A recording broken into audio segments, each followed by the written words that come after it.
Blog Talk Radio.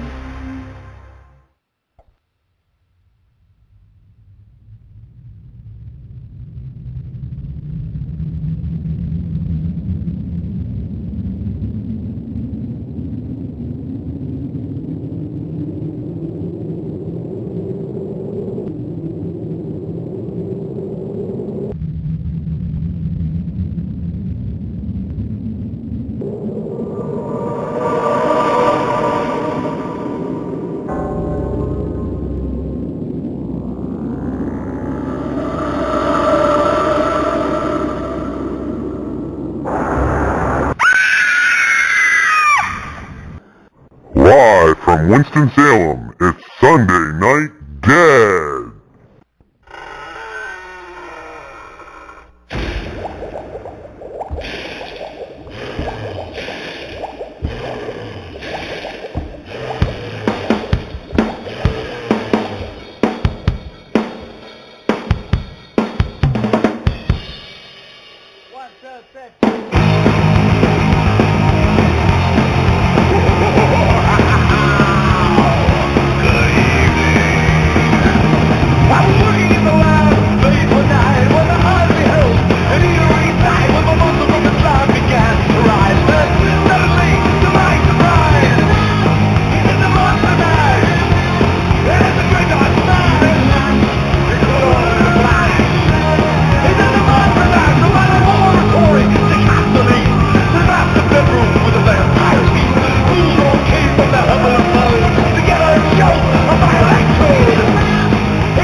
This is the Slenderman, and you're listening to Sunday Night Dead, a show I can really wrap my arms around. Good evening, everyone, and welcome to Sunday Night Dead. This is Matthew Slozer from Automoon Paranormal in beautiful Winston-Salem, North Carolina. Hope everyone had a very happy Thanksgiving. Back to reality for most of us tomorrow, so thank you very much for closing out your Thanksgiving holiday with us tonight. We have a interesting show. Played a couple of the clips last week just to kind of tease this, and I'll kind of lead off with them again tonight. But I had the chance to investigate with George Lopez, the founder of Dead Air, at Kerr City, the Florida ghost town in the Ocala National Forest, on two occasions now, last November and then just a couple weeks ago. And to be honest, I'm not totally even done with all the reviews, but we've just had some very, very, very, very strange things getting out evidence-wise, and very strange experiences at the location as well. And so always kind of trying to do different things on the show. I thought it would be interesting to kind of just go through kind of what happened at these two locations and some of the evidence we have, and see what see what everybody thinks, because I personally am pretty blown away by some of the things. So, but with me tonight is also my co-host from Emerald Coast Paranormal Concepts, Tracy Todd. How you doing tonight? I'm good, Matthew. How are you, buddy? Doing great. Did you have a nice holiday? I did. And you? Very, very nice. I should call it for what it is, Thanksgiving. I saw that, I think it's a Lexus commercial or an Infinity commercial where they substituted the word winter for anything remotely holiday, and I'm just like, this is getting ridiculous. It is. Well, how about all them people, about all them shootings and stabbings and stuff over Black Friday or whatever? Yeah, it's crazy. I just I stay home. I mean, I know, I'm a big one for like different personality types and all that kind of stuff, and I know some people get actually energized by being in big crowds like that, and find it fun and exciting. And for them, that's great as long as you're not trampling people and killing people to get things. But I would not find that enjoyable in the least. So my whole strategy of shopping for anything, Christmas or otherwise, is identify ahead of time what I'm getting and do very surgical strikes into the stores or online. Get in, get what you want, and get out. And so I kind of have blinders on when I go through the areas, and so. Yeah, me too. So also, let's see here. We also have George with us, I believe. How you doing tonight, George? I'm doing fine, Matthew and Tracy. I'm getting ready tomorrow to cyberbully during Cyber Monday.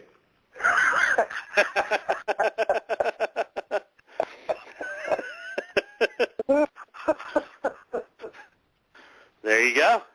By the way, Ken Szymanski, I found out, isn't sick. He's at a twerking class tonight with his wife. Oh, really? Yes. Well, I heard, Ken's a big closet Miley Cyrus fan, so that would make sense. He's dirty dancing.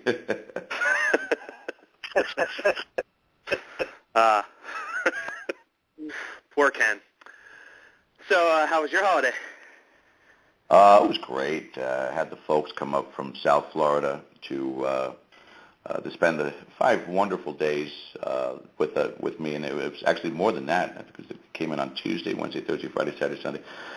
But they had a great time, very relaxing. Mom cooked another amazing meal, and we were so happy to spend the holiday together. And they just left today, and took them it's usually about 4.5 hours to get to Central Florida from down south. Took them almost 7 hours to get home today because of traffic and accidents. Everybody was on the road today heading home. Oh, wow. But they made it safe. That's good. I get the unenviable task of my trip, although I didn't contact Mike because I'm basically going to be in and out in like 2 days. But my Dallas trip that got rescheduled from back in September, I got to leave for that tomorrow. So I get I don't know how much overflow there's going to be into the Monday after the holiday, but kind of not looking forward to it because I'm sure it's going to be a little more packed and nastier than normal, but we will make it work. So I'm going to lead off with what we played last week before I really get into the whole, this whole location, which again I just find absolutely amazing. And there were 3 clips I played last week. I'm going to go ahead and play them again, just as kind of a teaser here. So these are all Spirit Box clips from one of the locations within Kerr City. And Liz Taylor.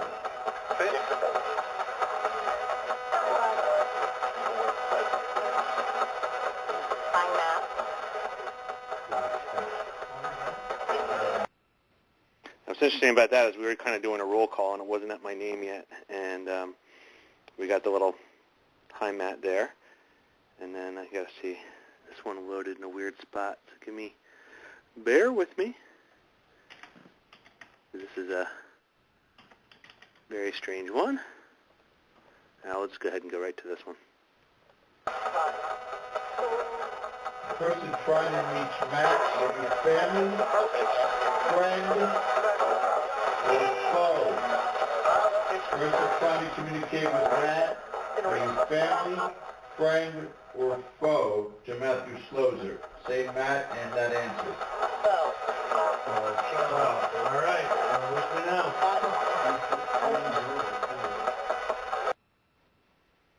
So we just had again that strange, that same female voice, which came over and over and over again, saying things. George asked, family, friend, or foe, and we got right away foe. So just kind of scanning here for the other ones, but let's see if I don't find it quickly. We'll just go ahead and go.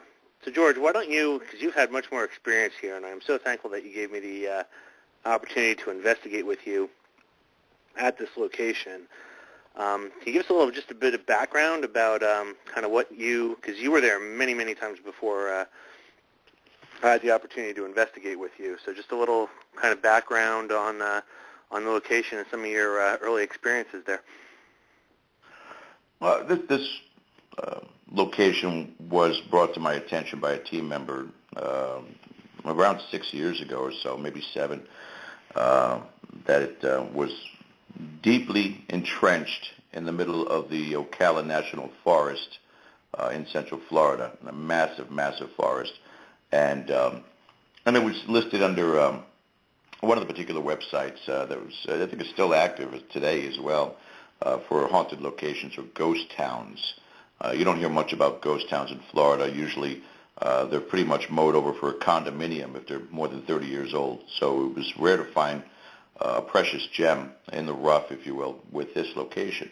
And so we had taken the opportunity to go out to this site and meet the proprietor. There was a lot of different information about the fact that the owner, who was in his 80s now, late 80s, he was in his early 80s, I think, when I first met him. So he's pushing 90 now, close to it, Matt. But Art pretty much was a very hospitable individual, took us around the property, which is about 30 acres now. It was much, much larger, Kerr City, when it was first established back in 1884. And its lifeline was very, very short, only till about 1911.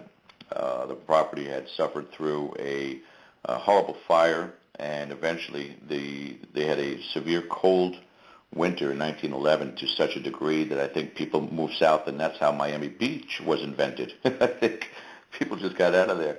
It was abandoned for the most part, but there were still families who resided there, including the proprietor's family.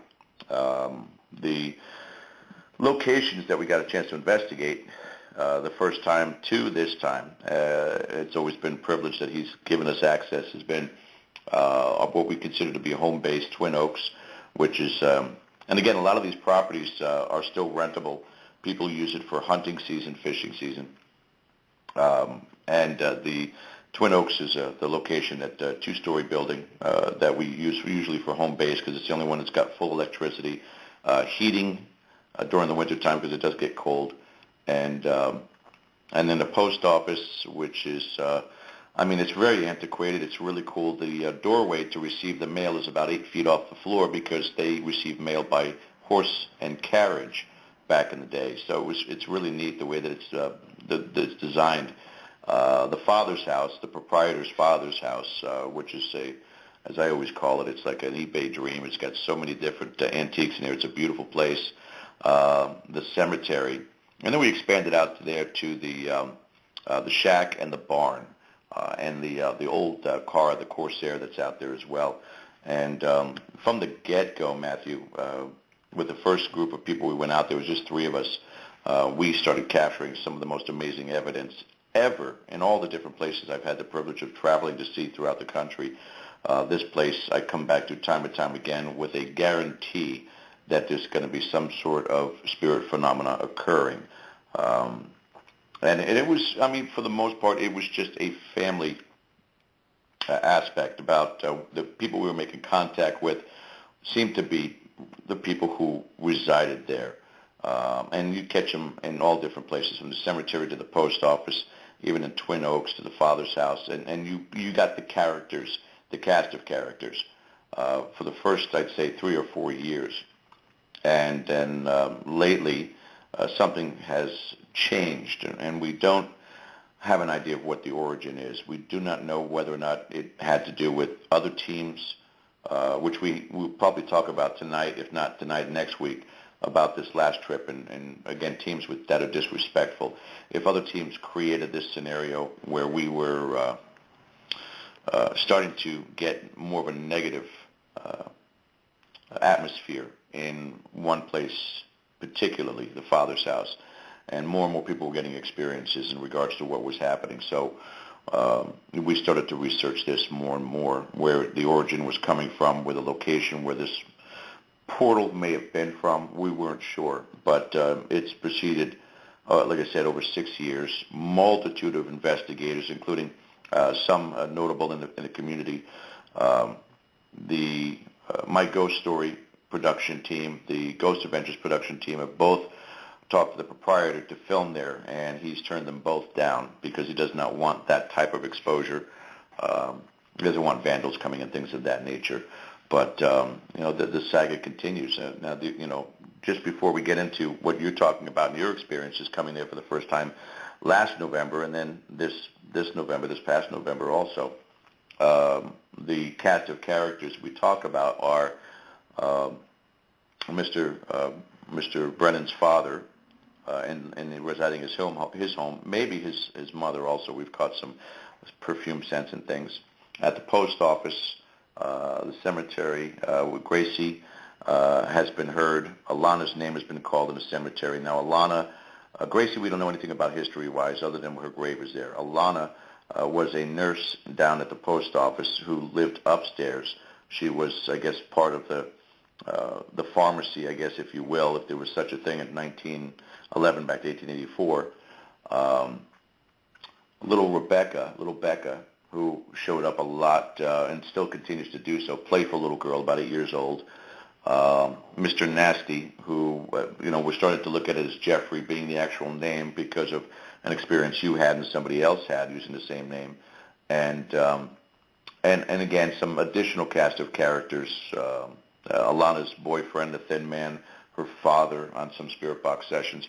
A lot has gone on as far as the foundation, but I think, Matthew, what we're discovering, especially in these last two trips with you, is that there are layers like an onion to this location, and they're peeling away slowly but surely, whether it's because of provocation by teams that are being disrespectful or just over time where they're just coming to the surface now. They were maybe lying dormant, and because there's investigators going in, they're starting to emerge. I don't know, but that's, again, an incredible location that everybody that's gone to, whether they were novice or seasoned investigators, have been blown away by the experiences there.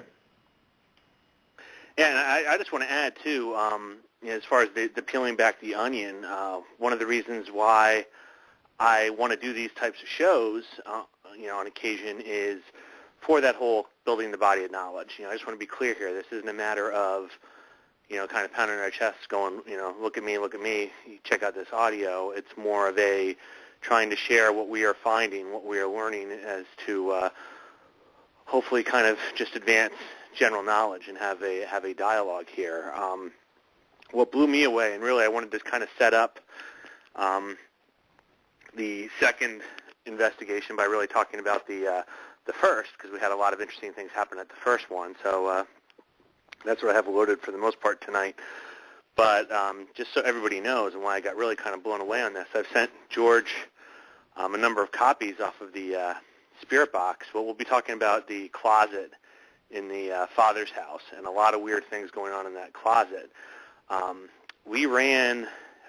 ran the spirit box in that closet, and I've just been going through. I've only gone through 2 recorders, the 30-minute session.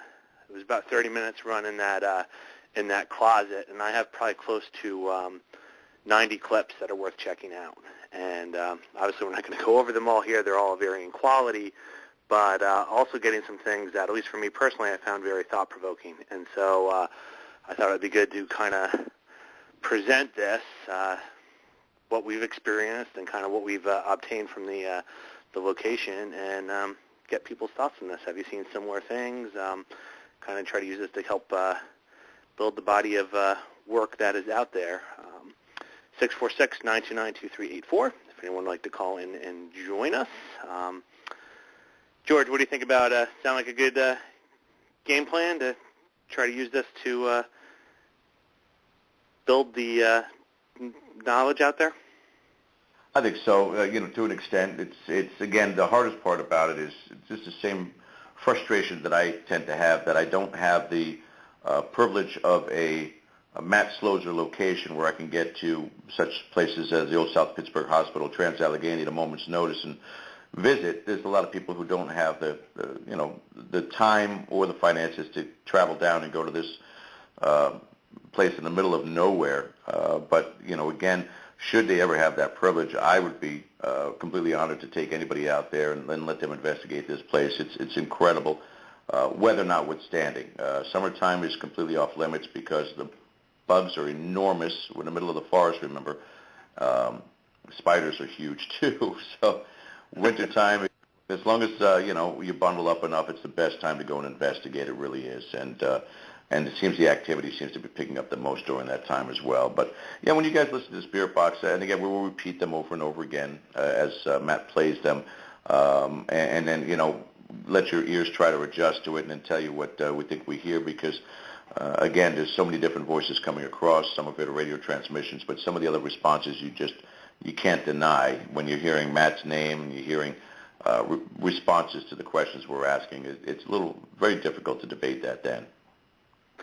Yeah, and the other thing too, even if it's not at this specific location, some of these things, as we go through here, I'd be curious if anybody out there has caught similar things or have had similar experiences, because some of the things we're going to be talking about that happened over these two investigations are kind of bizarre. But I guess just to kind of lead things off, we went through. You mentioned the different areas that we got to check out, kind of doing the basic tour, and there was the post office you described, the father's house, the cemetery, which, the cemetery is really, really, really neat place. The barn and the car. And now I don't have audio on this, but if you remember, George, when you were talking about the barn, we saw that light up on the second floor kind of come through. Again, this is kind of an old building, kind of spaces between the boards, and we saw that orangish light up on the second floor. Now, that might not sound overly impressive unless you were there and actually saw that you can't even enter the first floor. It is packed floor to ceiling with different types of things, beams and bikes and all kinds of different things. So pretty much impossible to walk in there. So really, I have no idea as to what that could have been. Again, you're out in the middle of nowhere, so it's not like you're seeing a reflection of a car light or anything. And I believe you in the past had heard people walking around up on that second floor. Is that correct? It was a group of, we did a friends and family night. It's so funny how comfortable we've gotten with this location in the years that we've been there. And this last trip with you, I think, was my 14th or 15th trip out there with different investigators, and some the same, but every once in a while we'd had newbies who came in, or a team member would say, hey, my roommate or my friend wants to come along. They've never done something like this, and would say, okay, come on. We've been a little bit more trepidatious lately just because of some of the events going on there, that I don't want to bring newbies out right now until we can figure out more so what's occurring there. But the barn itself, we had a bunch of the kids of the team members, their children, come out with us. And it must have been probably about 6 or 7 of them. And we surrounded the barn, and you could just sit there and just hear over and over again the boots walking on the second floor. I mean, hard-soled boots on wood on the second floor again, which is an impossibility because half the floor is already collapsed down. There's no way that anybody could walk across up there at all. Not to mention the fact you can't get access from anywhere downstairs, as you said, Matt, because it's completely jam-packed with all kinds of junk on the bottom. I mean, this barn can never be restored. Never be restored. It's just completely falling apart. But it's got activity, that's for sure.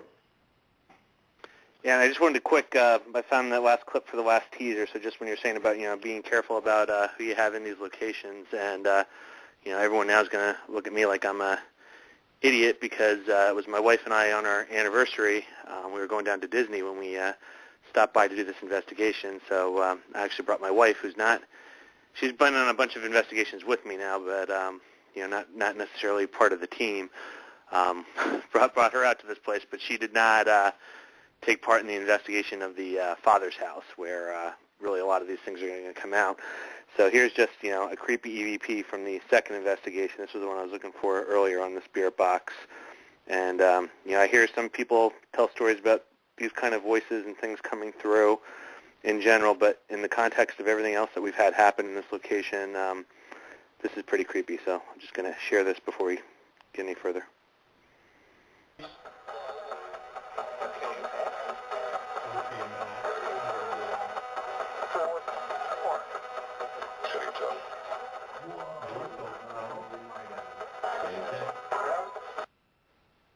Turn up a little louder.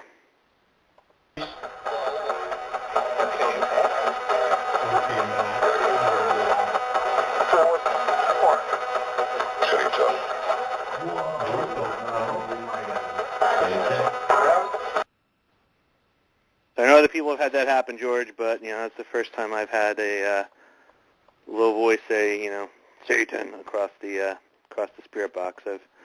I've had a very demonic-sounding voice call me a weak F, but other than that, so definitely very creepy. Ominous, yeah. There's an ominous undertone, to say the least, when you hear something like that. And then, of course, the video clip that I had sent you also, and I'll have to repost it out there again.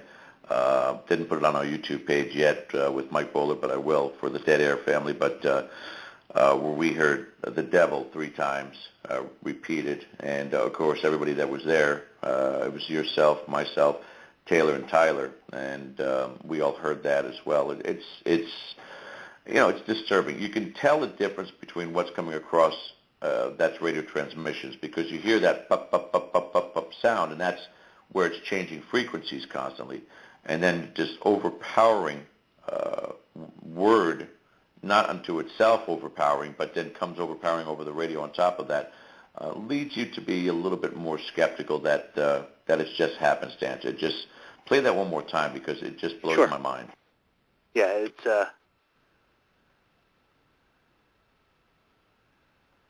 give me a second here. Sorry, you probably scrolled. I scroll, but that's all right. For some reason, that one, I labeled them all the same, but that one parked it way at the bottom of the list for some reason. Here we go.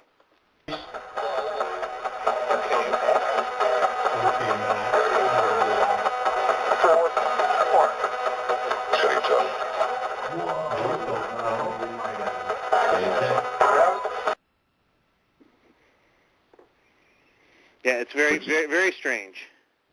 Which is a good prelude to the experiences last year for me, and then this year for me too, which we'll get to later. And that's why, I wanted to share this, because I'll just, tease us a little bit, but some of the clips I'm getting in just that 30 minutes from this second one, I'm getting voices, Father, Son, Holy Spirit, just very strange phrases.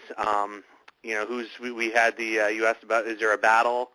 And they said, who's on the good side? And they actually named 2 of the members that were there investigating with us. Who's on the bad side? The devil gets repeated. So, I mean, it's very, very, just the whole body of things we picked up there, given in addition to our personal experiences, just really,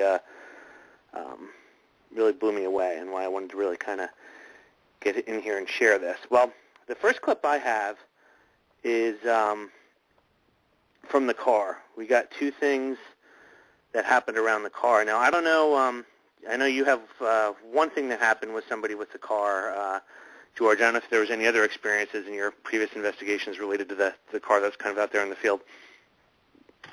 The one aspect of the car, the Corsair part, was the story that I told with one of the team members, Bob Beck, who on the Friends and Family night had brought his 2 sons, and one of his sons in his teenage years, 16, 17, and this is about the same age that Mr. Brennan's son had passed away in a car crash or car fire was talking cocky, arrogant, saw the car and said, "Oh man, I like that car. I think I'm going to take that car with me." And on the audio clip that Bob had, and I wish I had it available to me. I know he's still got it, I'm sure, somewhere. You hear just the footsteps on the ground. I mean, again, sounded like boots, but I think everybody wore boots probably during that time. But 3 steps, boom, boom, boom, and then shoved Bob's son. Again, it's a ghost story because the evidence isn't provided, but shoved him back. The kid had to contend with what anybody out there has been investigating and made contact with the spirit, passing through them, making contact with them, whatever. You've even seen it with some of the people on the shows, that there is a preceding nausea that comes, or succeeding nausea that comes after that contact. It's almost as if your electrical wiring kind of got offset, and you're trying to reconnect yourself because you connected with another energy. And he was dealing with nausea and vomiting and all that stuff for a good 30 minutes to an hour after this had transpired. So it was a shock to the system for him for that to happen. And you also recorded what you were calling the Michael Jackson voice as well there, correct? Yes. Yeah. We, on 2 different occasions now, but the only one that's still posted, if anybody ever goes to, and I'll put the link in the chat, Port Orange Paranormal Society, and goes to Old Florida Ghost Town. I think it's the first trip or second trip. There's 3 different postings in there for audio. And it was myself, this young lady Jackie, and Bob, and you could hear all of our voices during that, so you can distinguish whose is whose. And you hear Jackie say about one of the pieces of equipment, "I'll put this back in my pants," and then you just hear out of nowhere this Michael Jackson-esque tone going, "Effing get out of my way!" And it's brilliant.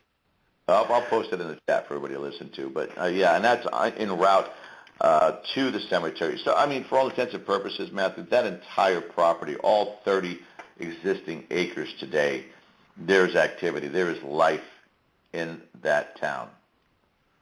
Well, I wanted to talk about that one because, and just so everyone knows, I kind of loaded these chronologically. So they're going to be, varying loudness. So this one's a little tougher to hear, but I wanted to include it because of what you mentioned about the Michael Jackson voice, because this is one recorded when we were doing the tour still around the car, and you will hear a girl that was in the group say "sweet," and that's very loud, but you got to listen after it. There'll be this high voice kind of going, "I like it myself." So let me go ahead and play this for you all, and I'll adjust the volume up and down as we need to. Here we go. Sweet. Sweet. All right, there's a lot of feedback on that. I'm gonna go low here now. It seems to work a little better, but so again, "sweet." I have it. It's looped twice, so you'll hear "sweet," and then "I like it myself." Sweet. Sweet. Yep. All right. Yep. So little harder for me to hear on the phone. So if people are really having trouble, go ahead and put it in the chat, and I will, go from there. Now, also around the time of the car, I find this one interesting. I was trying to, in a much, I guess, less aggressive way, still trying to get a result. I didn't want to get shoved into the car, but I was saying that, I would like to take the car for a spin sometime. It looked really nice. And on this one, this is another kind of whispering voice, but I say that I would like to take the car for a spin or, a ride sometime. I forget the exact words I use. And you'll hear a voice afterwards kind of whisper, "Not yet." So here we go on this one. But hopefully you let me take the car for a spin.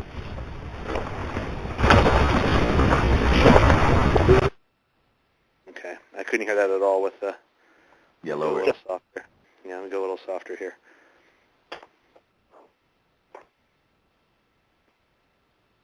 But hopefully you let me take the car for a spin.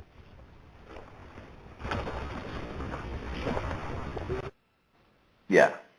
Yeah. It's a whisper, but it's like, hopefully you'll let me take the car for a spin. You get this "not yet." And I'll do it one more time. But hopefully you let me take the car for a spin.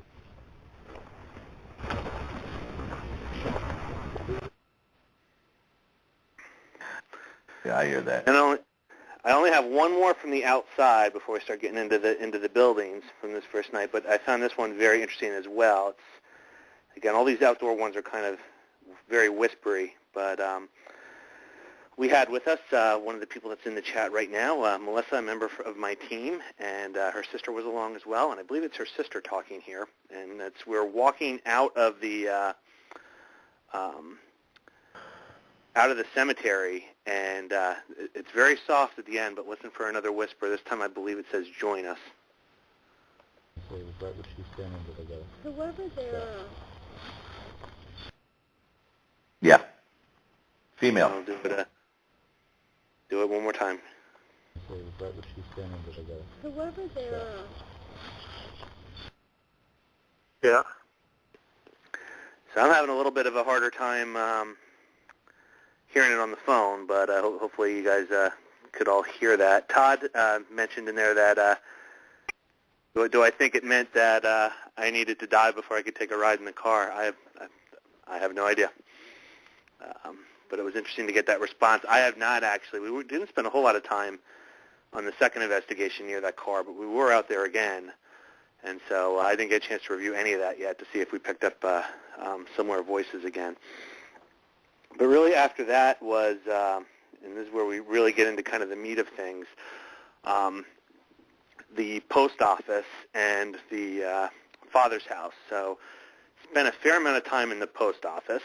And George, I don't know if you want to, I think you mentioned it a little bit at the beginning, if you want to elaborate a little more about what you've been able to piece together through the different investigations as to what went on in that house prior to, because it kind of gets into some of the things that we had personal experience-wise in there. Well, yeah, I mean, again, it's we label it as a house, and it's rented out. That way there are beds on the bottom and top floors for people to come in who are hunters or fishermen, or in our case, as paranormal investigators to go to this location. But this particular case with the post office, and it was research that was done by one of our team members, Jeff Soden, early on when we were going to this place. And one of the things he had researched on was the double murder that had occurred there, which in regards to Alana, who was the nurse, and little Becca, and the Mr. Nasty, who we're now again referring to as Jeffrey. We still haven't had him commit to a name to this point in time, which is always something that you look at and wonder, because that's normally equivalent to an infestation, a demonic infestation, when something does not want to release its name because it does not want to be exorcised from a person or a building.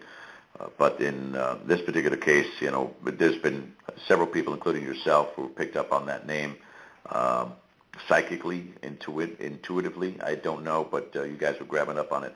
The story basically comes behind how it all came out through all the different spirit box sessions that we had done over the years and all the clips that I compiled, was that Mr. Nasty was in the downstairs bedroom, far right-hand side. Far left-hand side was another bedroom, and apparently that belonged to the skinny man, the thin man, which was Alana's boyfriend. Why he wasn't there, I don't know, but Alana was. She worked upstairs, but slept down there with him. And he had come in there and stabbed her to death, hid the knife under a tree somewhere, because this is all from spirit box sessions we had done. While he was in the process of killing her, Becca, and again, who her relationship is, you know, some people say, is it Alana's daughter? Is it, you know, we don't know, but she was a little girl that walked in on that, and he had taken her life also. We sprayed luminol at one point in time all over the wall where the bed originally was set up at, and there's blood splatter all over that wall, Matt. You know, it's just, you can't deny it. And we even captured, it's on that same site, I put the link in the chat room over, where you can hear, as I'm spraying, you hear the confession, if you will, if I killed them myself. And it was a disembodied voice, because the other team members heard it as well. So, you know, that was pretty much the bulk of what was going on down there, as far as the participants of that location to date, up until this last trip anyway. That's all that was going on there. Well, and then when we were there, it was Melissa and another person with us, and Melissa and this other person, Curtis, were in Mr. Nasty's room, and I was back in the room where the murder happened, and again, trying to get just some kind of response going. In that front room where Melissa and Curtis were, they had a one of those large flashlights, so not the typical mag lights you see people do with flashlight sessions, but this a big, large size flashlight was propped up or standing up on it, and I'm in that back room, and again, just trying to elicit some response. I guess you could call it mild provoking. I said, everyone calls you Mr. Nasty. And again, you could say it's psychic. I don't claim to be, that it's just the name that popped in my head. People call you Mr. Nasty. I don't think you're nasty at all. I think your name's Jeffrey. And when I said that, the flashlight, the big, large flashlight, got knocked over in Mr. Nasty's room or Jeffrey's room. And so once that happened, we started doing a little, doing a little more. Being a little more antagonistic with, I didn't say Jeffrey. I'd always kind of go, Jeffrey, like that. And we have a clip from the Spirit Box related to that coming up, which is pretty interesting related to that. But I didn't think anything of it at the time. And then we met up because we were split up into two different groups, and you were in the other group, George.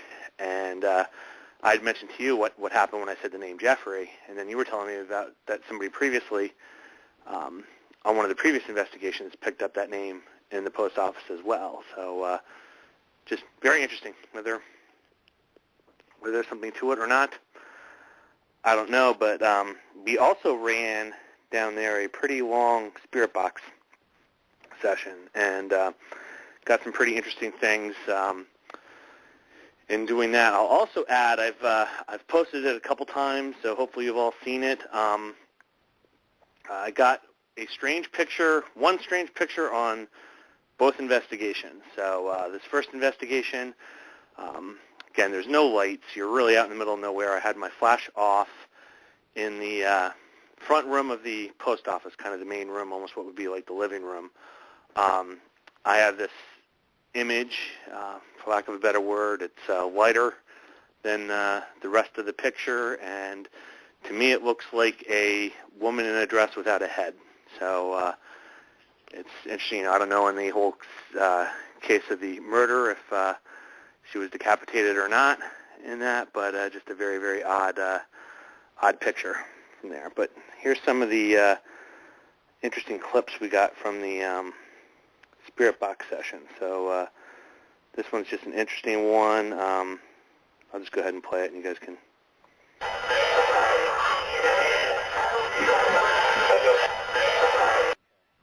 I'm going to turn it down a little bit. It's going to loop. But when we're first starting this, and again, this is just a weird, George, I know we can't put a whole lot into how the voices sound, but again, knowing some of the overtones here, this to me comes across kind of creepy. So I believe you'll hear I Exist.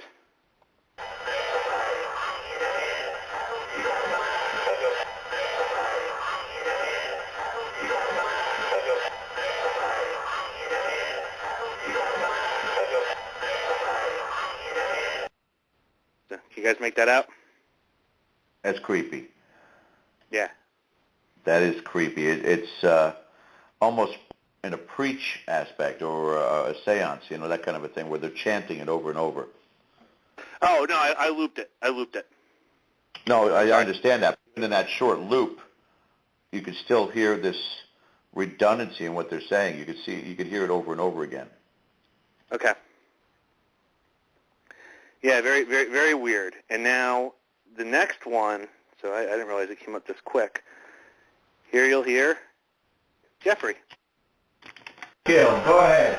Brag about it. Hello, Jeffrey?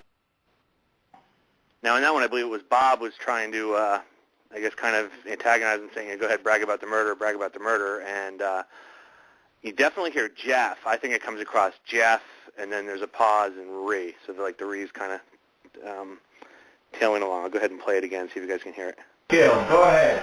Brag about it.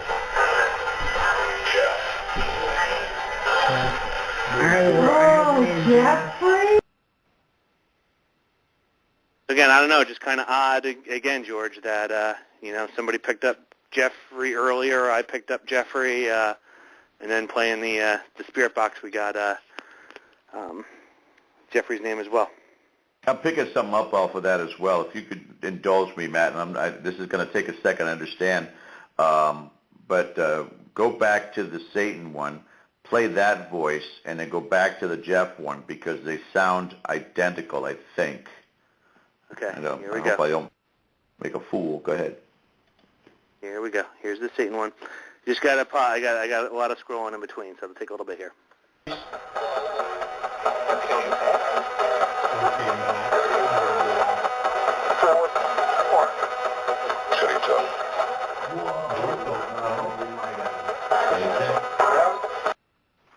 Okay. All right, and then as you're scrolling up, let everybody know that was taken this past November, about 3 weeks ago, and then the other one was last year in November, 2012. Right. Go ahead, Matt. So here it goes. Here's the Jeffrey. Gil, go ahead. Brag about it. Hello, Jeffrey? I definitely hear a similarity. Yeah. Tracy, what do you think? I think that, I don't know, I think they're all pretty creepy to me. Do those two sound like a very similar voice, though? It kind of sort of did. You know, it sounded like, to me, it could just be the phone, though, but it had a little higher pitch to it, though. Something to definitely look into and analyze a little more as we kind of go through these all. But again, very odd that we got the Jeffrey voice in addition to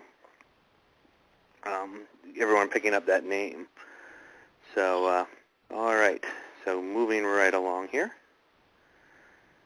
Another interesting one here. I think this will be pretty self-explanatory, and I think this loops twice, but here we go.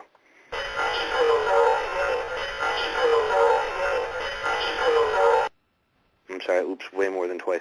So, again, I think it's You Should Go Home.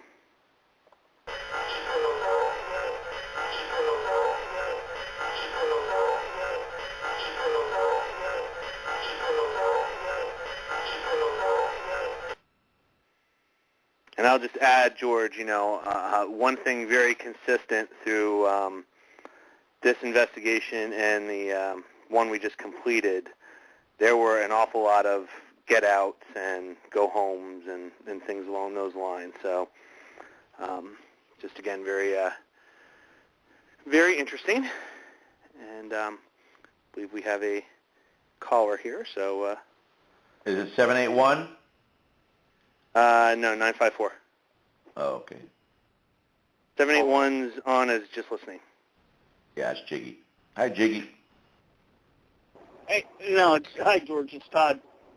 Hey, Todd. Hey, Todd. How are you? I got a couple of quick questions for George, Matt, and Tracy, and everybody else that is extremely active. Number one, okay, now, over the years you've got great results. What do we do with it? Where do we go with it? In my opinion, there was no doubt that there is an afterlife. All of this stuff more or less proves it. What happens now? What happens now? Well, what I'm good.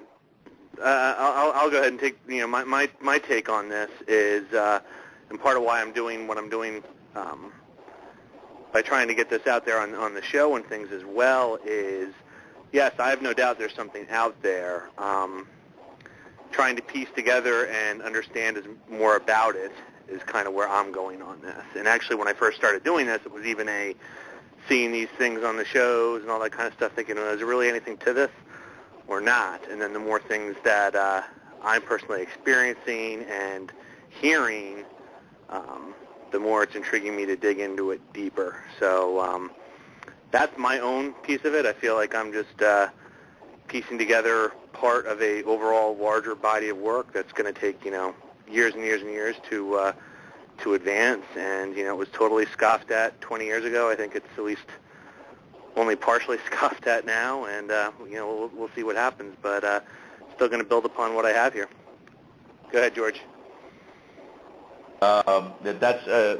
You're asking the right questions, Todd, because it's a $20,000 question. Is what do we do? Is there something that's a conflict that's going on in this property? Is there something that is a spiritual battle? Some of the things that seem to be happening right now. How do we help those that are still trapped there that may, and we've made some amazing advancements in communication with them, especially the one time that we had done a spirit box session and got Jeffrey or Mr. Nasty to confess to the murders. Unbeknownst to Alana, she was not aware of who killed her. She knew she died, didn't know. This had been a century-long secret. And the spirit box session we did, you could hear her breakdown. You could hear just everybody freaking out and getting Jeffrey to confess over and over again. I killed her, stab, stab, stab, killed. We did a reenactment. We've done several reenactments to try and just get that energy back again so that we could see where their mindset is at. Where do we go with that is the same thing that we all look for. And again, it becomes a morality issue, becomes an ethical issue. Do we just pounce upon it time and time again because it's a great paranormal location and it's great evidence collection and let these people continue to suffer if in fact that's what's happening? If it's not all residual that we just happen to be picking up and we're actually getting intelligent responses, or do we do something about that? Do we bring somebody in of some sort of a religious denomination and try to help that place? That all comes down to the property owner. No different than a Rolling Hills Asylum or a Trans-Allegheny Lunatic Asylum. The property owner has to make that ultimate decision. Now, are there other teams that might decide to do it upon themselves as well and bring somebody in or bring in holy water and sage and the whole 9 yards and see what they can do to it? I wouldn't doubt it because some people just don't respect and do things on their own accord. But we would like to venture to say as we bring evidence to this to the proprietor and let them make the decisions on it, if it's something that they feel is family related or society related to the history of that location and they want those people to be at rest, if they believe in the paranormal at all, we'd love to contribute to that. But there's, again, so much of a question as do we even have the capability to do so? And can we be so arrogant as to say that we could help on the other side? Or is this something that just doesn't occur until after we cross over as well? But it's a hard question to answer. We've been doing this for a long time, residential cases, people that are out there across country, across the world, and nobody's making any headway as far as what do we do with what we have, whether it's Kerr City or one of the most historically haunted places in the world. It still comes down to we're still trying to figure out what the hell we're doing, much less what to do with it. Interesting. Does that answer your question? Well, yes. For that particular thing, place. Yeah. I still wonder. With so many investigators internationally, how do number one, will all of the evidence ever be compiled and once you start, hearing these EVPs and seeing the videos and seeing the imagery and whatnot, still images, what is the next step scientifically? I don't know. Maybe I'm looking for something definitive. What is our next step? What do we do with all of this? Is it just trying to help the people at that locale, or is there a macro mission that could be, tackled as well? I guess. Are we just trying to, or are we just really, in a sense, trying to satisfy our own fears / curiosities? I think it's a total of all of those. It's a sum of all of what you're talking about, because I think there are people out there that are curious, want to know what happens after we die. There are people out there who go out because they want to be scared. They want to be they want to be noticed. They want to be just belong to something, whether it's belonging to a team, belonging to a communities such as the paranormal, or belonging to someone who's passed on the other side and keeping that connection going. These are all aspects of the human nature and what happens with it. Now, as far as setting a goal, we always use the same example time and time again about the medical field. And the paranormal community is 100 to 150 years ago what medicine was, and we're still just learning how to use these instruments. We're still just learning how to use these methods, and nobody has perfected it yet. No one, not anybody on television, not anybody out in the field. But it's the redundancy. It's continuing to go out. Repetition is the mother of skill. And if you can continue to do what you're doing and get a better grasp on what you're doing with this equipment, get a better grasp on what you're doing with the communication, that you can establish a better line of connection to the other side, it could answer all of those questions for us. How do we help you? How do we help ourselves? What happens after we die? Should we be doing the things that we're doing? Again, from an ethical and moral standpoint, we have to look at all these different factors to it. But right now, it's still all guesswork. When we're getting just small pieces of the puzzle, we can't look at the big picture yet. There's nobody in the field that can claim to do so either. Maybe a psychic medium here or there who think they have the answers, but for the rest of us laymen, we just have to continue to be out there and do what we do and find out what is the direction that we can go and should go. Do you think it's time that more of the higher end science community stepped in to try to figure out a way to filter through all of the low end equipment and try to make a much easier, smoother communication? I mean, let's face it. If you can carry it, or buy it, it's even if a piece of our equipment costs $300-400, it basically is still crude. So do you think it's time that the science community stepped in and said, yeah, we've seen all of this that you've gotten, and we feel that you've got some validity. So in order for to prove this now, let's concentrate on making the filtration system where we can communicate easier or more legible. I think, I'll get to George's on. I think the scientific community, those that may think there's something to this, are still very far in the minority, and so I don't think we're there yet. I mean, I know, and George has on a show, a lot of individuals that are, contributing to this field from the scientific side of things, but I still think it's, we don't have critical mass there yet. That's my opinion. I don't know, George, you talk to them more than I do. What's your thoughts? We do, and there are, Todd, there are a lot of people, science-minded and educated, that are in the community right now that are contributing, trying to, whether it's equipment design theories, proving theories, going in the direction of being able to have something that's tangible and not just simple guesswork. There is a lot of people out there that are trying now. Are there people out at MIT doing this stuff too? Well, probably, but not to the degree that we look at it, where we go into haunted places. They're looking more at quantum mechanics. They're looking at the aspect of what creates energy and makes it palatable for spirits to communicate and work with us. I mean, so there's a lot that's probably being done out there. Now, here's the thing that we've discussed on the show. As a matter of fact, Mike and I had on last week, Tom Fusco and David Roundtree. We discussed about the fact, if MIT is going to discuss anything, it's not going to wind up on Paranormal Review. Where it's going to wind up on is in the hands of the government, if they have some certain way of keeping that under wraps, and there will be, without question, a top secret label put on it as to what the capability is for communicating with the afterlife.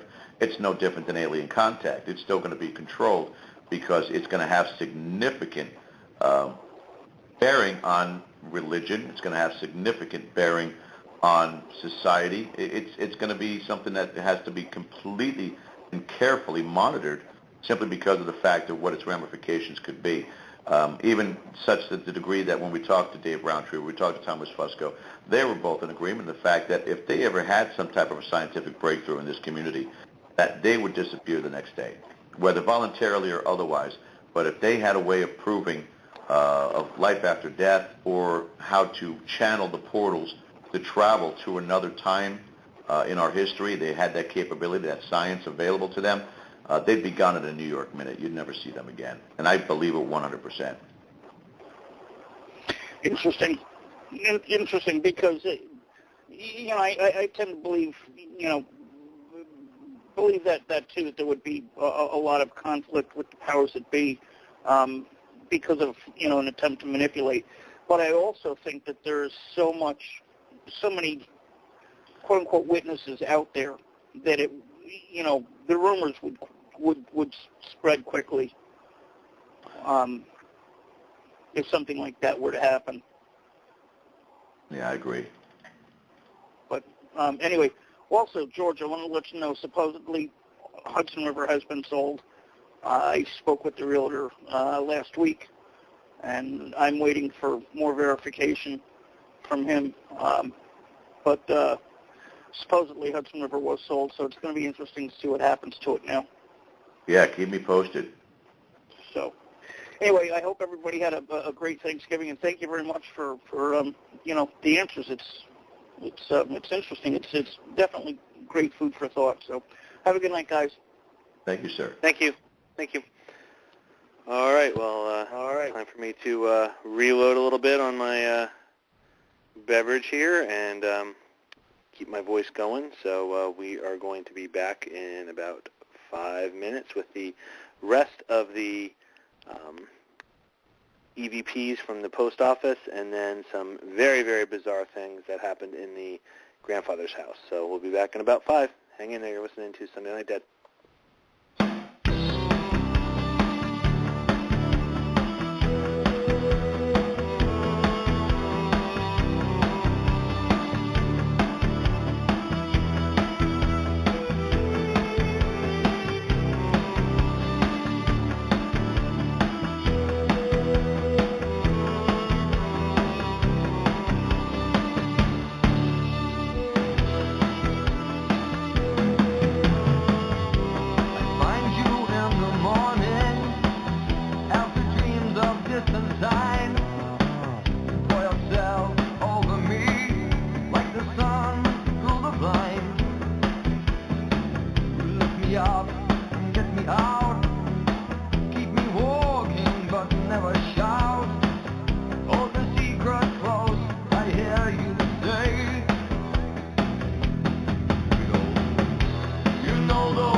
on here. George Tracy, you with me?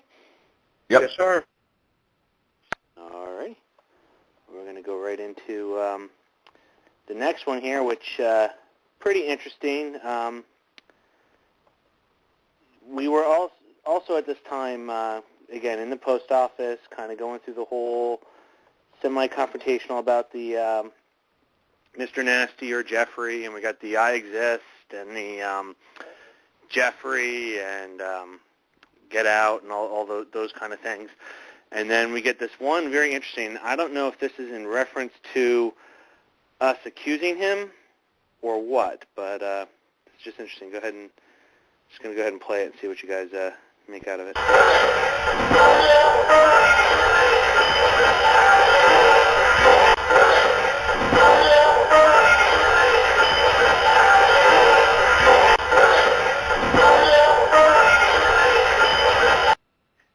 I'll do it a little bit lower.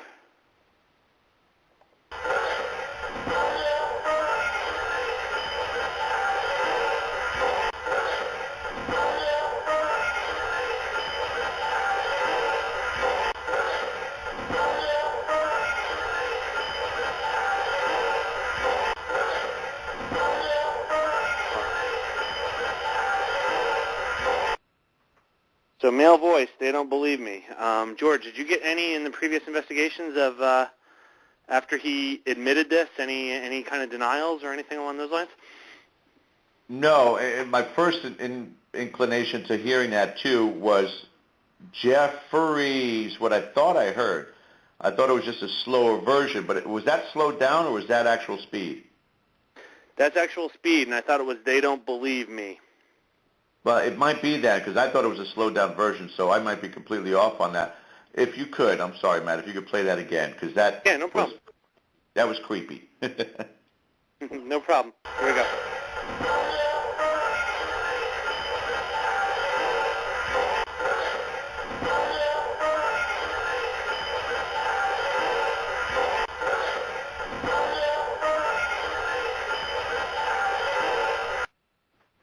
So. Yeah, clear as a bell once you bring it up to it, too, yeah, because I thought it was that slowed down Jeffrey, but yeah, They Don't Believe Me, I can hear that 100%, and I mean, I don't think that, I don't think that there's ever been a reference that we're not buying into it, because, again, in the circumstances regarding him, he's been extremely secretive, almost cunning and evasive when we've tried to talk and get responses from him.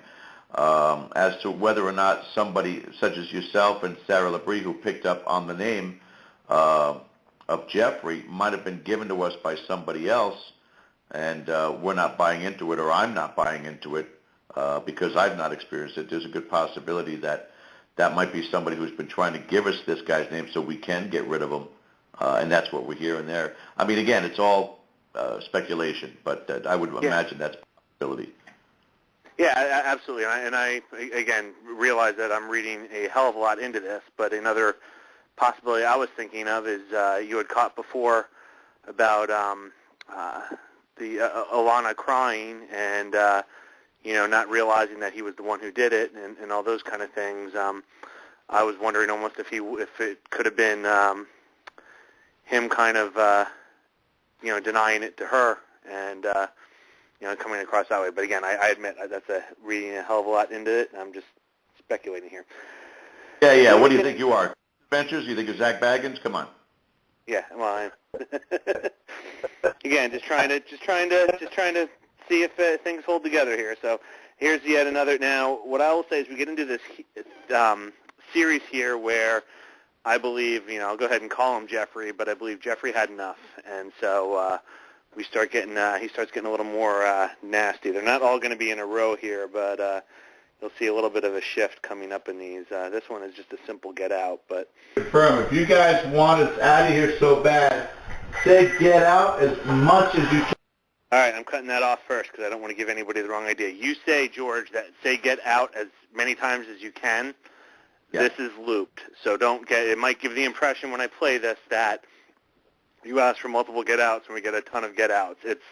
This is one get-out looped, but still, you get an answer right away. Here we go. Confirm, if you guys want us out of here so bad, Say get out as much as you can.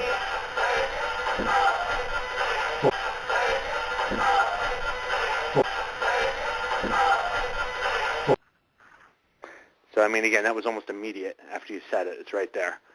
Right. So, then starts getting annoyed here. So this is the first of, this one's a little softer, so, but the first of a couple, we have a couple bad words in some of these, and this is the first one of these. So here we go, see if you guys can pick this one up, but this one's a little harder.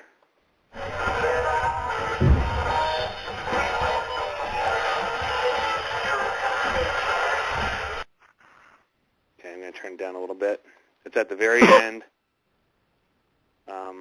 5 words.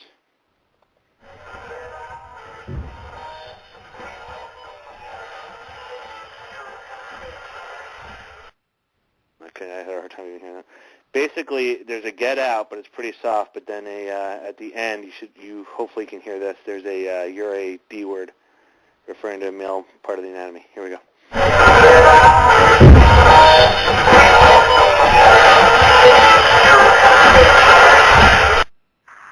Oh yeah. So, it's the get out. There's a lot. There was like a lot of interference on that one, but I mean the you're a D came through pretty clear, and then when I had the headphones on and things, there is a get out in front of that. So I was starting to get a little Was that this year or last year? That one.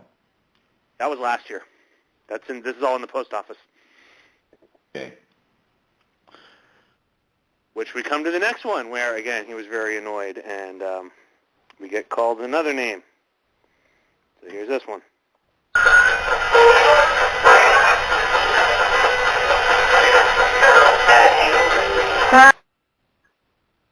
And again.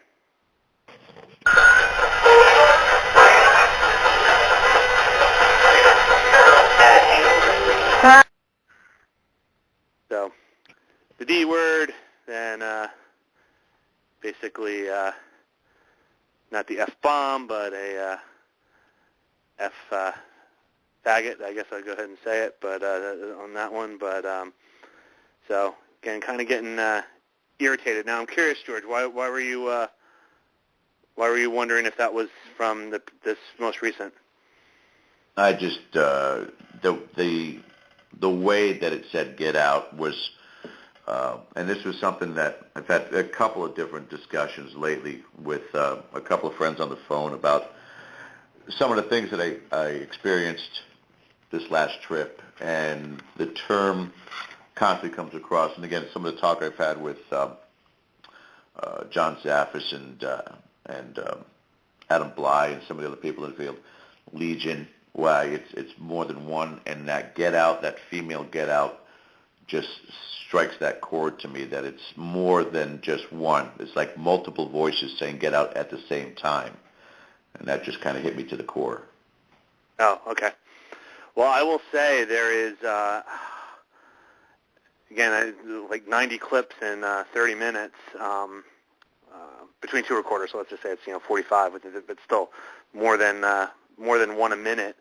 There are multiple get outs in the Spirit Box session we ran in the grandfather's house. This most recent time here. So I will definitely load those coming forward, but.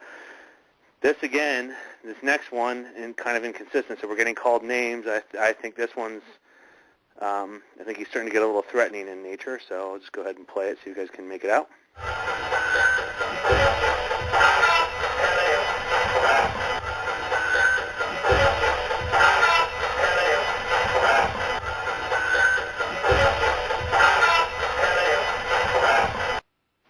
I hear, I'm not playing that. Oh, I thought it said something crap. Yeah, that's because there's so much. Because I heard, "Shut up, faggot, you a-hole," is what I heard. Oh, really? Yeah. All right. Well, I turned it down a little bit. Let's go. I'll go ahead and play it again.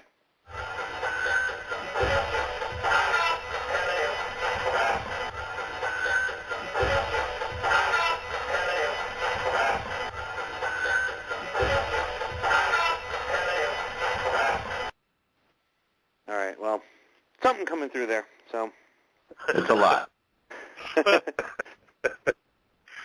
Then this, and I don't have all this on here, but one of the other things that impressed me was this is the first time I got to see your spirit box technique in person, and where you bring in Amanda, Colette, and Gabriel, and Michael, and got to hear my name come over. Now this one I don't think is any of your guys, though, but I did hear Matthew Slozer several times, which anyone who wants to go ahead and say, it's radio broadcasts, I think short of this show, it's the only time that the name Slozer is ever going to go out on a radio piece. So, and also the, Matt Slozer likes ice cream, I think was the other one you had them say. But here is in hindsight, I looped the clip that I loaded on here, and that might be a bad thing. Hang on, I bumped the thing. I think it cuts off my the Matt part of it, but here we go.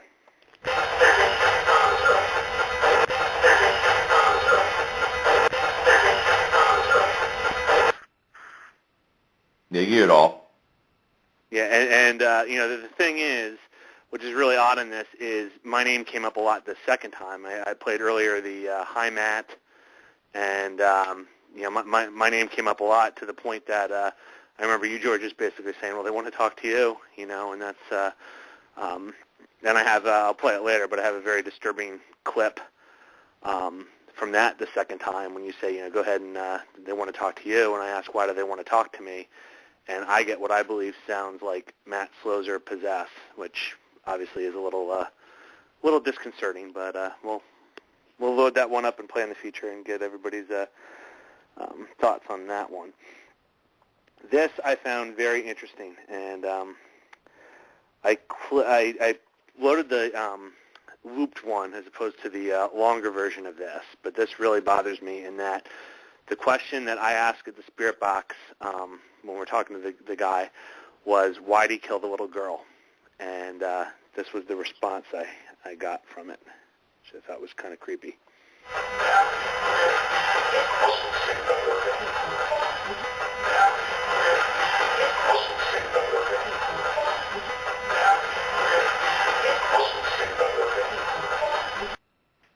Now, again, I'm reading into it, but if that was a response to the question referring to the girl as an it and that it wasn't significant, even now just saying it kind of gives me chills. Play that, Matt, because that's across at least 10 or 12 different frequencies. Play that again. Yeah.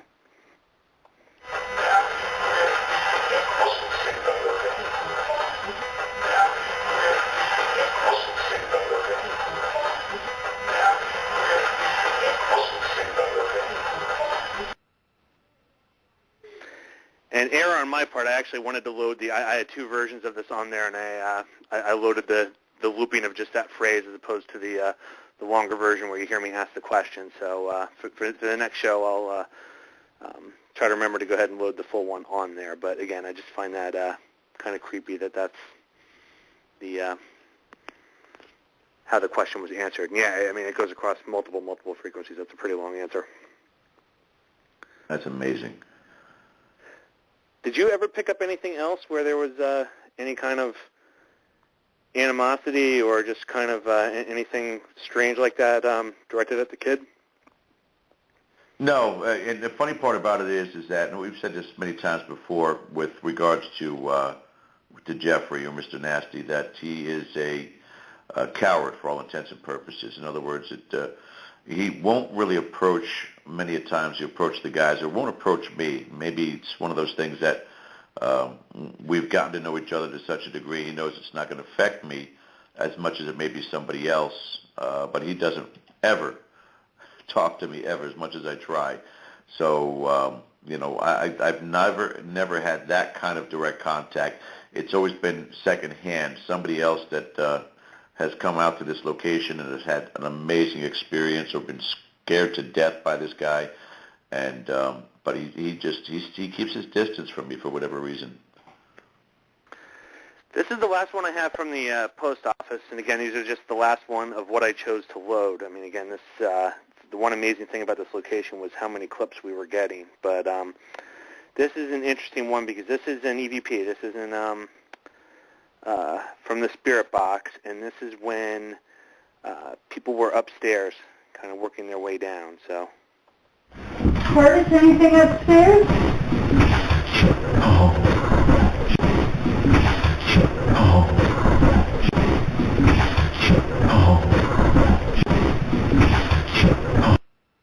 So again, I'm looping it, but myself and I believe Curtis were upstairs. Melissa yelled up to us, was there anything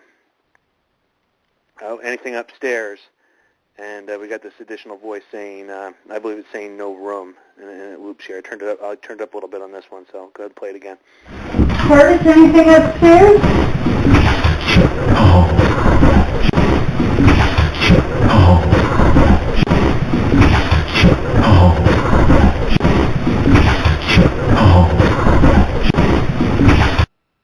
So again, just another odd one.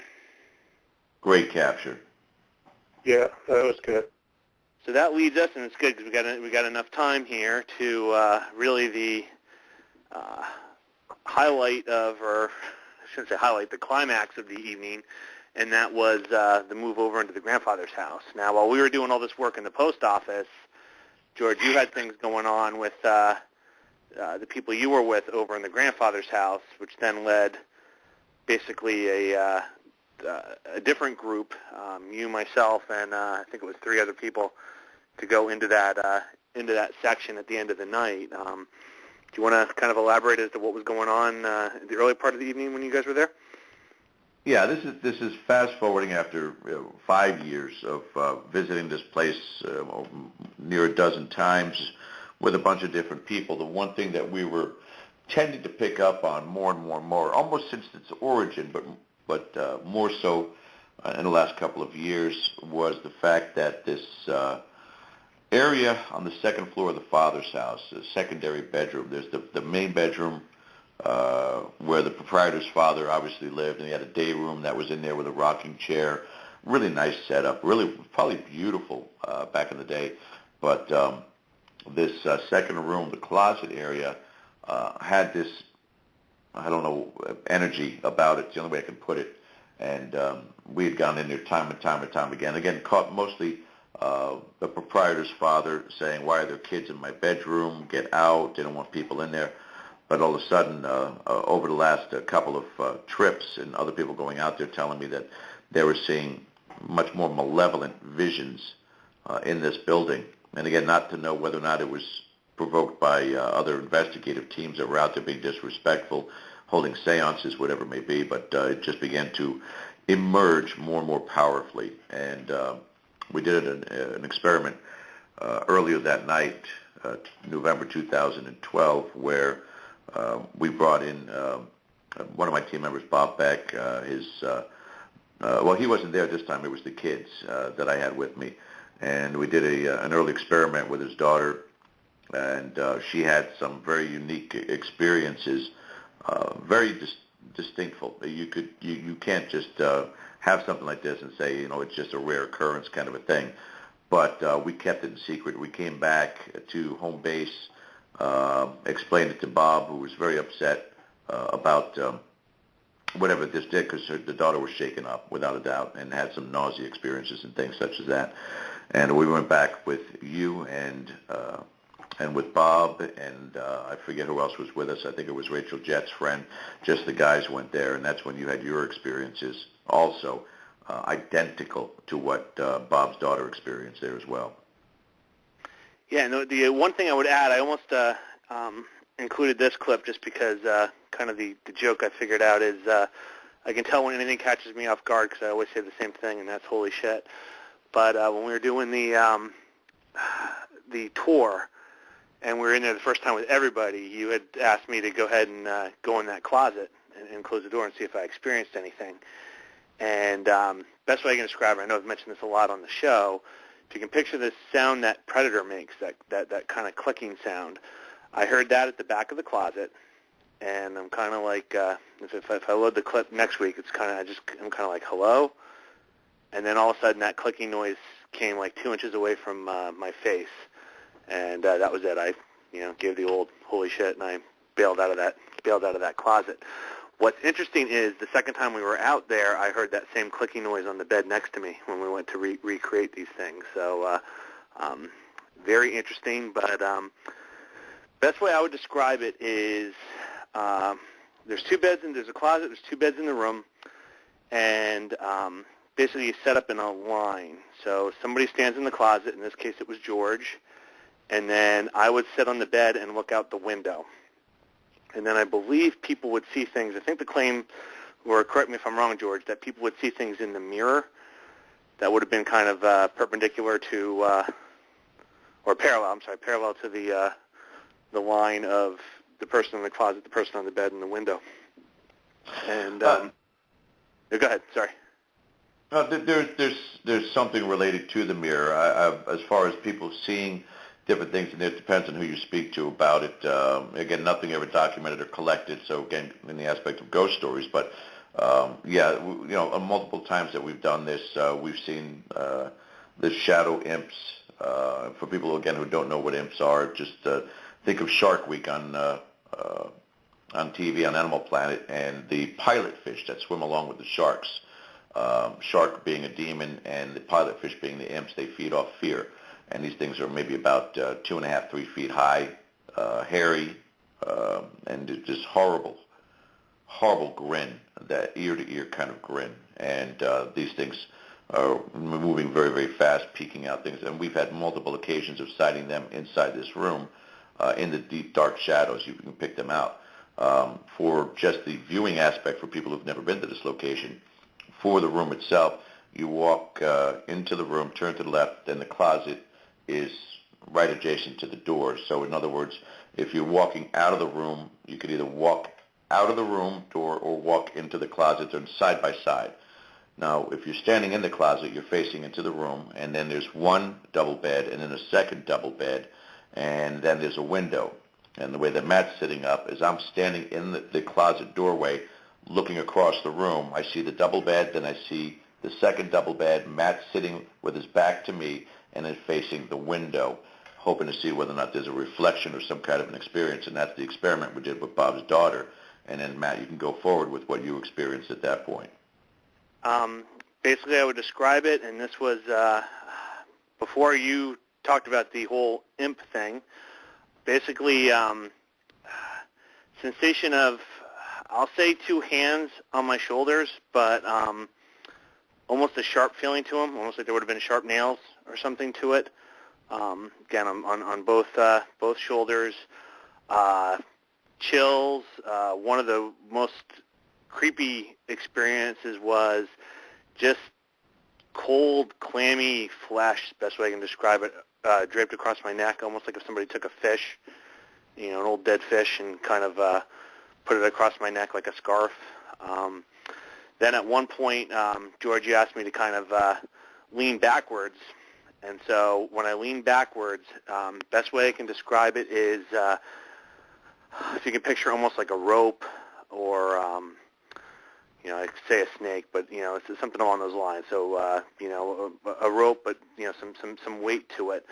Felt that go around my wrist, up my arm, across my chest, down my other arm, across my face, and then a heavy, heavy weight on my chest, almost like something was sitting on me. And it was at that point that, George, you wrapped it up, and we finished the investigation there. Now, I know there's a lot of other things that happened. People saw some other things. I believe you and maybe somebody else actually saw one of these, shadow things peek out of one of the closets. So I know there's a lot more that happened, but from my experience, because I was looking out the window the whole time, that's what I was getting. It was, again, that feeling like something was touching and kind of messing with me, and 3 of the unique sensations that I can't say I've really felt any other time was this, kind of sharp hands on the shoulders, the dead flesh feeling around the neck, and then this kind of rope moving around me.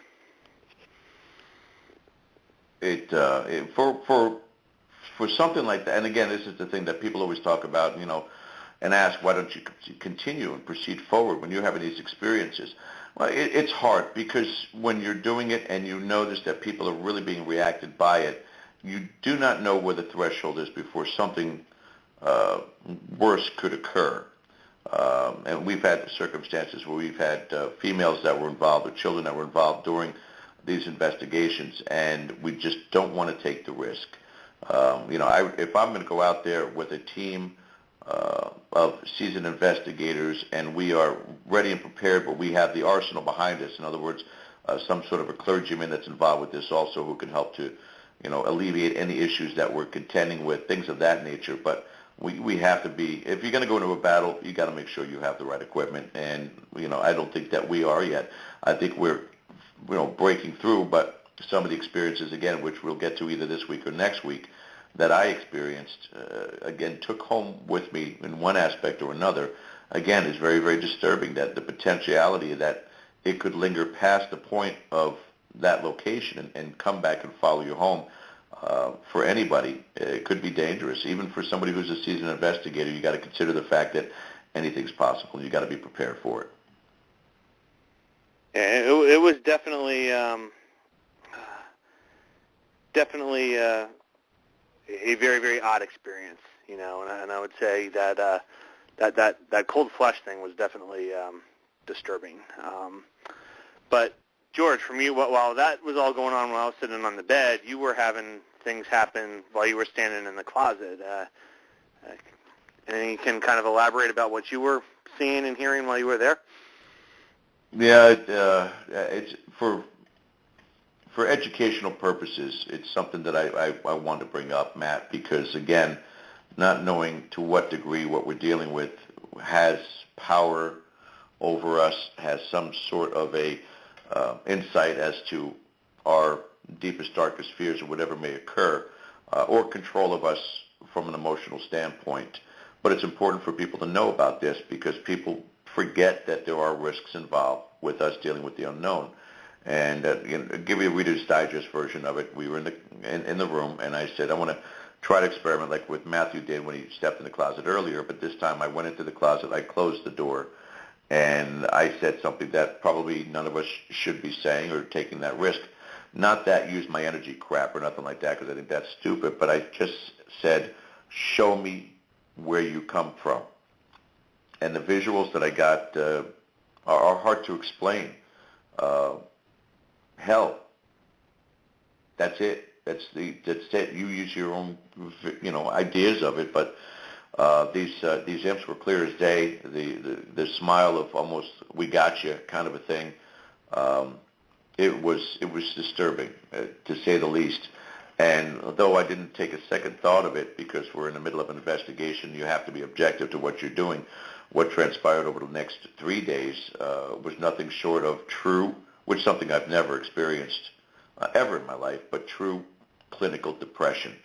I wanted to give up everything. I didn't want to go to work. I didn't want to do the show. I didn't want to be part of anything anymore. I just didn't want to be. There weren't thoughts of suicide or anything of that sort. I just didn't want to exist. I can't explain it any better than that. And I was fortunate enough to have the privilege of talking to several different people in our community that we know. In this particular case, at the time, Jeff Belanger, I spoke to him about what I was experiencing. And luckily, again, being the site manager for Ghost Adventures, he's been to a lot of different locations. He says, George, it's happened to me. It's happened with the guys. And in about 3 days or so, it begins to dissipate, and it'll go away. He says, just don't harp on it. And sure enough, he's right. We went on Sunday, Matt, and by Thursday it was gone. But Tuesday was the worst. Tuesday was the worst of it. And I can't say that it's just I had a mood swing, because I don't have those. Mike is in the chat. He knows me. My mom's in the chat. She knows me.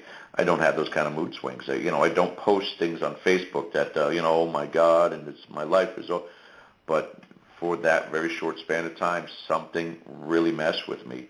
So I took it, you call it residual or otherwise, from that location. But that experience brought something to me, and I don't know what it was. And we got to be very careful in understanding. The reason why I don't mind talking about it is because people have to realize that there are risks involved with what it is that we do in this field.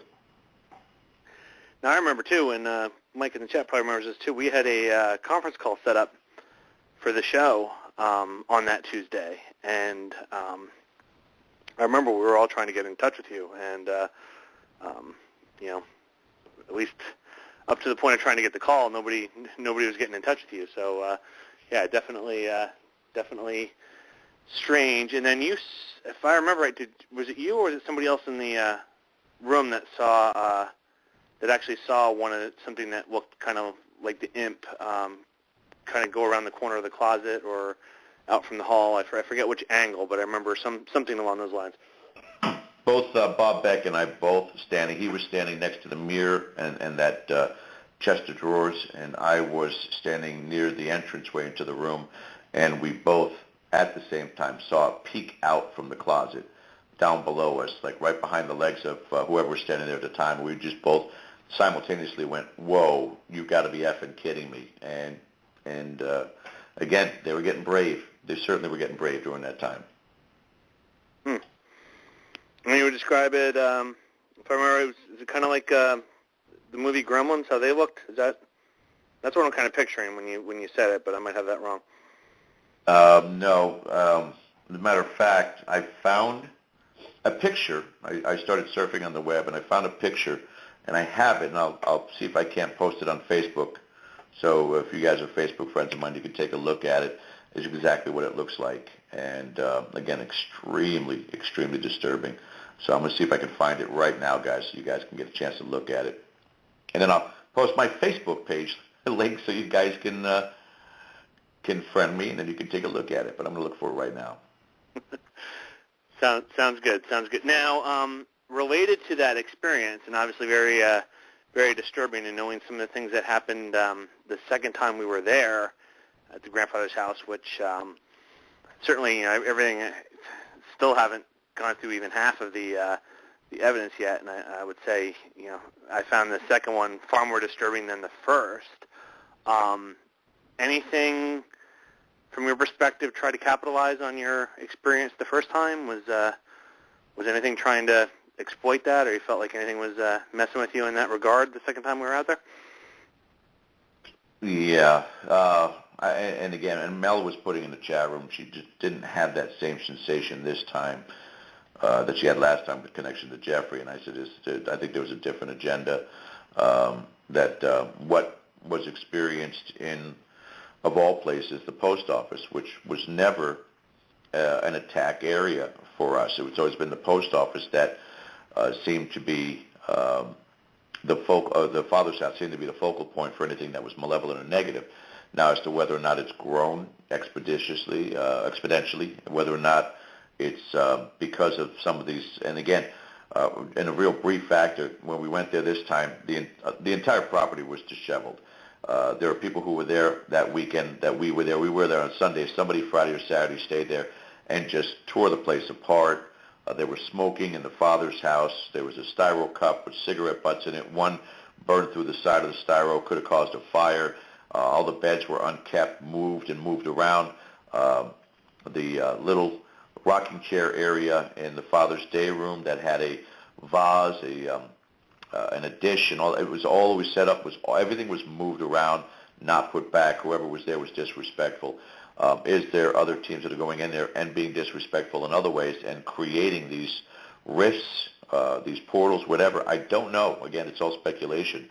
But this last trip at the post office, laying in the back room in the murder room, and the visions that I had gotten, we talked about it on the show a little while back there, but 3 different visions back to back, a horrible gargoyle type of image, but it was contorted. It's almost Cirque du Soleil, that its legs and back were bent over the front of where its head is. It's just really bizarre looking. The second was an Indian, a Native American, but he was laying where I was laying, or I was the Native American. The body was decomposing, collapsing in, an extra protruding jaw, jagged teeth. And then the third vision was like laying next to me, this little girl who I thought was Becca, in my mind anyway, but the eyes were sewn shut. And then it turned towards me, ripped open its eyes, and then the smile was ear to ear. and this was all internal. My eyes were closed. This was not sightings. These were visions that I was getting in my head. And not 30 seconds before, all of this popped in within 45 seconds time frame. Just before that, I was thinking about making chicken franchise when I got home, catching up on Walking Dead when I got home. I wasn't thinking anything in a malevolent nature. These three images back to back popped in my head, and I sat up in shock and got up out of there, got you, and stepped outside and got away from that as quickly as possible. I did not want to have a repeat of what occurred to me a year ago, coming home and dealing with those type of scenarios that I dealt with, and luckily I didn't. Now, the smile ear to ear, you mentioned that about the imps as well. Was it a similar imp smile?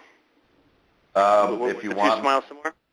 You talk about it. If you click on my link that I just put in your chat room, and you see the last post, that's about as close as I can give you to what I saw in the post office, what I saw in the closet, and what we saw walking around. Okay. Hey, George? Yeah. Hey, did you say one of your visions had something to do with Indians? Mm-hmm. Yes, sir. So have you guys since you said you started investigating this place 5 years ago? 6 or 7 years ago, but yeah. Okay. Have you guys found anything related to the Seminole Indians or Creek Indians or anything of that nature?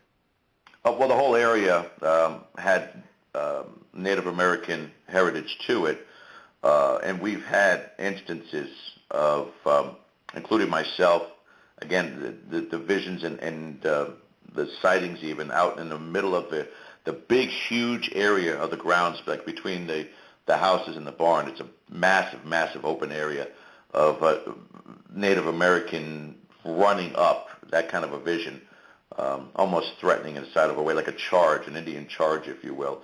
I think, again, from the aspect of what have we as far as documentation done, nothing that we've looked back on to put behind it. We've never had anything that we've looked at while we've done the investigations that related to Native American until this time. That was this pronounced. But if you got some free research time on your hands, Tracy, knock yourself out. All right. Thanks. One in the chat room. Oh, go ahead, sir. Go to the page. You take a look at it. Yeah, it's. I would say it almost has a, but in a much more sinister way, almost a kind of like the Cheshire Cat look to it. I mean, there's almost a feline look to it. Yeah. To me. And again, that's the closest. You have the ear-to-ear grin, the sinister eyes. That's the best that I could find out there that looks like this. Wow. I did want to add, I did have one more clip here, and I think this is just interesting because you will hear, I believe it is you talking about the actual imps, about the, saying about it was about this high or 3 feet high, or you'll hear some clip to that at the end. But what's interesting is another voice comes through at the end of it as well. So I'm just going to go ahead and play it, see if you can hear the voice, and then I'll tell you what I think it's. I'm going to play it twice, kind of low volume and high volume, see if you guys can pick it up. This friggin' high.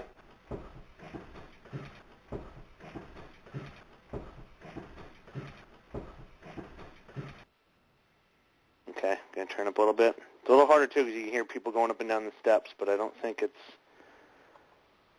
personally don't think it's a matrixing thing, but get your guys' opinions. Here we go, turn up. This friggin' high.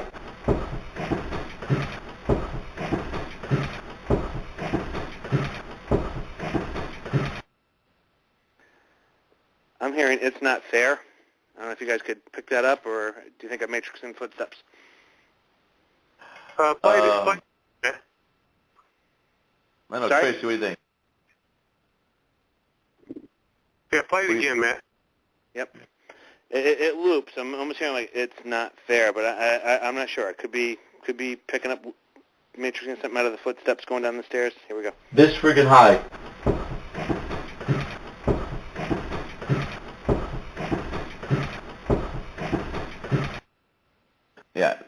room. It's true. I'm not hearing the fare, but again, like I said, the footsteps are drowning it out. Right. All I hear through my phone is the footsteps. Okay. Well, I wanted to include it. We have much more from the closet area to talk about, particularly as we get into next week with some of the things we got from the spirit box, which I played a couple of them here, but there's some very, very weird things that I would love to get all your thoughts on. Tracy, put you on the spot here. Just you're from that general area as well. Just your thoughts on all this. Well, I mean, my thought at this point would be this, and I don't know, just because the situation that George ran into and the way he ended up feeling that one time, I think me personally, my next goal with Kerr City would be try to find out exactly, why all of a sudden this is going on. And I mean, because George has been there, he said 6 or 7 years, and now all of a sudden up to this point, there seems like there's becoming more issues in the negative kind of way. So, I don't know, I'd kind of be curious to find out why that is. The other piece here, and I want to get your opinion on this, George, because I know you'd mentioned when we first got set up in that arrangement with you in the closet, me sitting looking out the window, where you mentioned that, don't fall for the deception. I felt like, and it only got reinforced as I went back and started to listen to this audio, that on this second investigation, it was something there was absolutely trying to mess with me, and that I felt like, at least in the grandfather's house, in that room, I felt like I was a bit of a target in that room.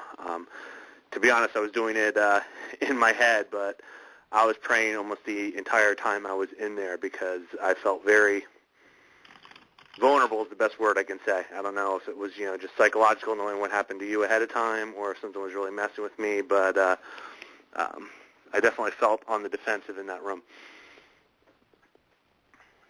Hey, tell them, very briefly with the time we have, too, your fears of me, our first time was stepping into the upstairs room again. You had expectations of me doing something, remember? Yes, I forgot to have. This is very, very odd, and again, it goes into that whole kind of vision thing, but when we did the tour... Mind you that while you were away a couple weeks back, while you were still in Orlando, and Ken and Tracy were running the show, they both were remarking how short I am. Oh, Lord. Short. Matt is like 6'8". I mean, he's a tall... I look short, but I'm not short. But again, Matt towers over me, but still, Matt, with you being so much taller than I am as well, tell him that again, that feeling that you had. Yeah, it was weird. And the best way I can describe it, again, it's almost like a little movie clip popping into your head. But we had everybody else leave, and we stayed behind in the closet room. And I believe you were praying, or you had your eyes closed and were kind of in the doorway to the closet. And to my back is another window. Well, all of a sudden, through this best way I can describe it is a vision, kind of popped into my head of you opening your eyes, looking up, having this horrible look on your face, and just jumping at my throat, just jumping at me. And so, I was definitely tensed up for this, ready for, basically ready for you to come at me, just in case there was anything real to it. But I don't know. Again, I wasn't thinking that ahead of time. It's kind of one of those odd things of kind of questioning where did that come from. But, we're kind of just hanging out in that room. You were kind of doing your thing at the front of that closet, and I just kind of got overwhelmed with this sensation that I was going to get attacked, and that you were going to do it. And like I said, that whole time both times we were in that room. When we went back later to do the more extensive investigation, I felt very on the defensive there. Like something was definitely kind of on the attack with me.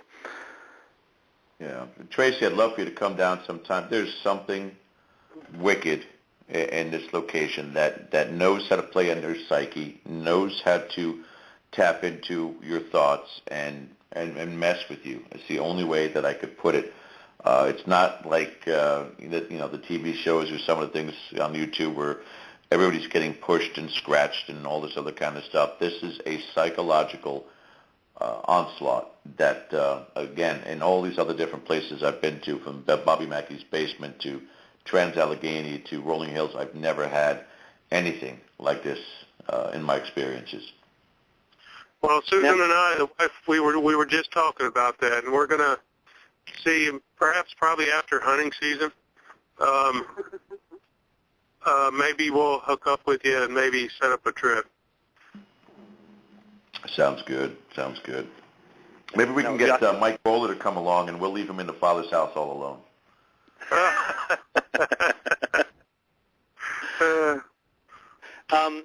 Real quick, George, I did want to add one thing. What did you pick up I remember when you were saying something about an old lady, and then what really kind of got me on the defensive is when you said to me, don't fall for the deception.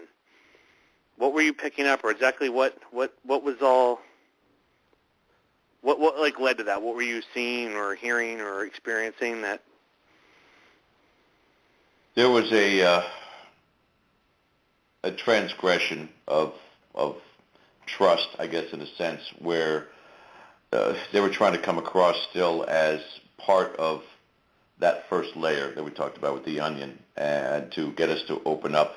In other words, there are people out there, we talked about this how many times, countless times on different shows, about particularly females who trust too much in the child spirits. They hear a little child's voice, whether it's disembodied or on a recorder, and they want to open up to try and help, and they will be deceived and unfortunately give their trust to something they shouldn't.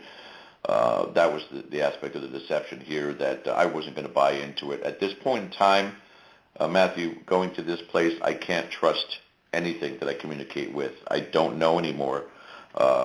Short of asking Rebecca to touch Loretta or Melissa on the neck and just see if we can get verification, which is one of the tests we did, and they verified. I was in one of the other rooms, and I asked Rebecca to go in there and touch her on the neck, and we came back out, and she said, I got a tingling sensation on my neck. And I said, that's exactly where I asked her to touch you. Those are good little test verification things, but opening up and allowing yourself to be exposed to these things, I can't trust it right now, not till I know further what's going on there. Well, the interesting thing was I believe you were picking up in a older lady, and that was what the deception was around that you were warning me against. And so I'm just going to go back to because we're going to have a lot of this next week, but I'm just going to go back to that first clip I played from our last investigation here when we were doing the roll call, and you'll hear what sounds like an older woman's voice trying to contact me. Miss Taylor.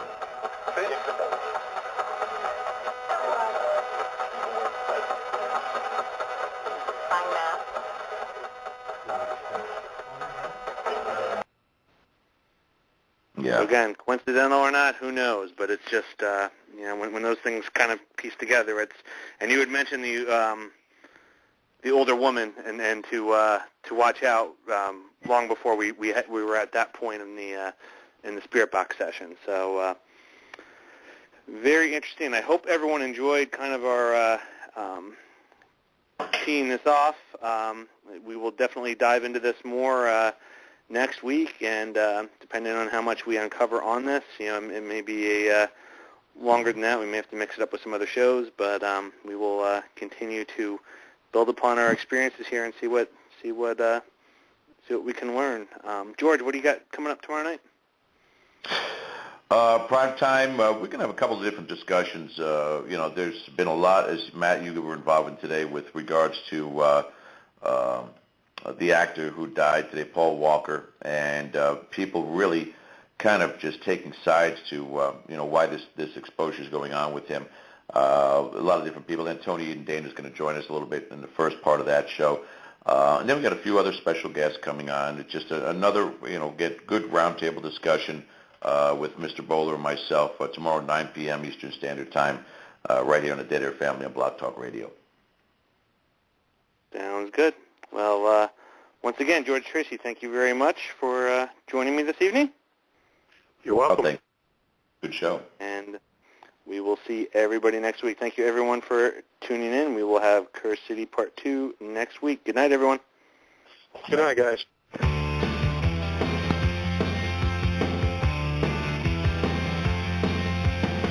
Under the October with a steamboat, ancient goblins and wallows come at the grand line making a sound. The smell of death is all around, and at night when the cold wind blows, no one cares, nobody knows.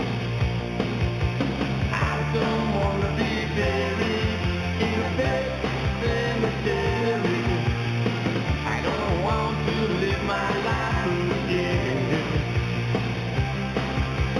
I don't want to be buried in a pet cemetery. I don't want to live my life again. Fall addicted to the sacred place.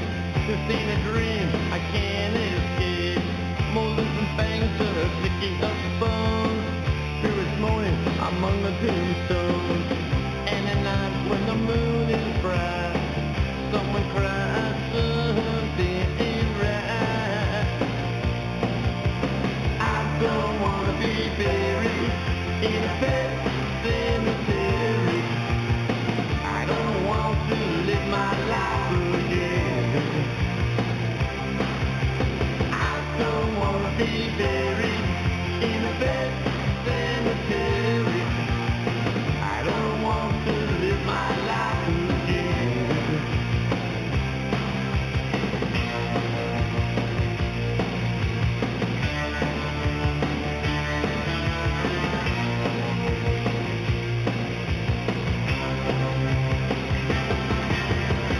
The moon is full, the air is still.